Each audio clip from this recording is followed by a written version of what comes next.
Ушул жерден учурдан пайдаланып, кече жакындагы Караколдогу чатырынан суу аккан үйгө дагы токтоло кетейин. Урматтуу туугандар, үйлөрдү таза пайдалангыла.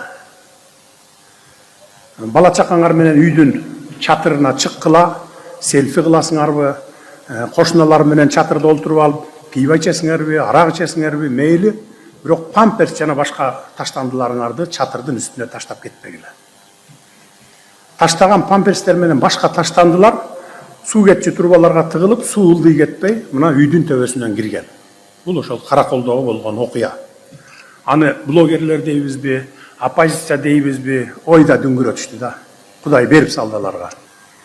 Ушул жерден дагы бир көйгөйлүү маселени айта кетейин сиздерге, айрыкча айымдарга тиешелүү. Жер тамдарда жашап жүрүп, бийик кабат үйлөргө келгенде, мына эми азыр киресиздер, жер тамда жашап жүргөндөр. Көпчүлүгүңөр daarаткананы таза колдонушту билбей, памперстерден баштап башка нерселердин бардыгын унитазга салып жиберет экенсиңер.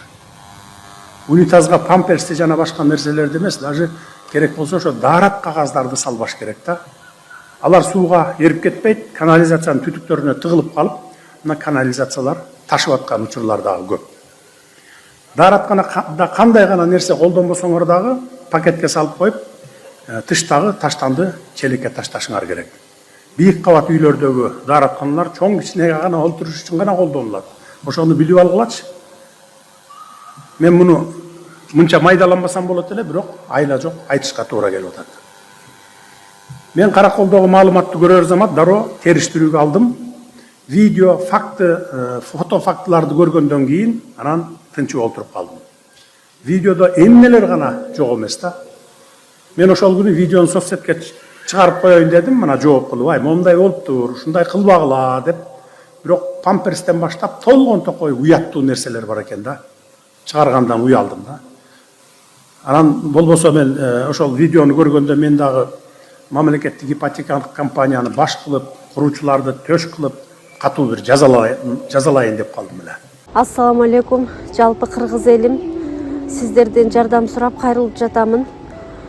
3 баланын жалгыз бой энесимин. Ортончу балам Умар, 6 жашта, диагнозу ДЦП, врожденный паралич. Кайдыгер карабаган кыргыз элим. Уулум Умарга жардам бериңиздер. Балдарыңыздар оорубасын. Жараткан Аллах Таала өзүнөн башка эч кимге муктаж кылбасын. Уулум Умардын жок дегенде отуруп калышына жардам бериңиздер. Балам жок дегенде өзүнүн тамагын өзү ичкенге жардам бериңиздер, суранамын. Уулум Умарды таштабаңыздар.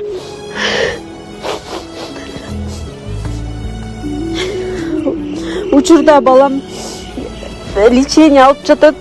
Баламдын алган лечениясы токтоп калбаш үчүн жардам бериңиздер, суранамын.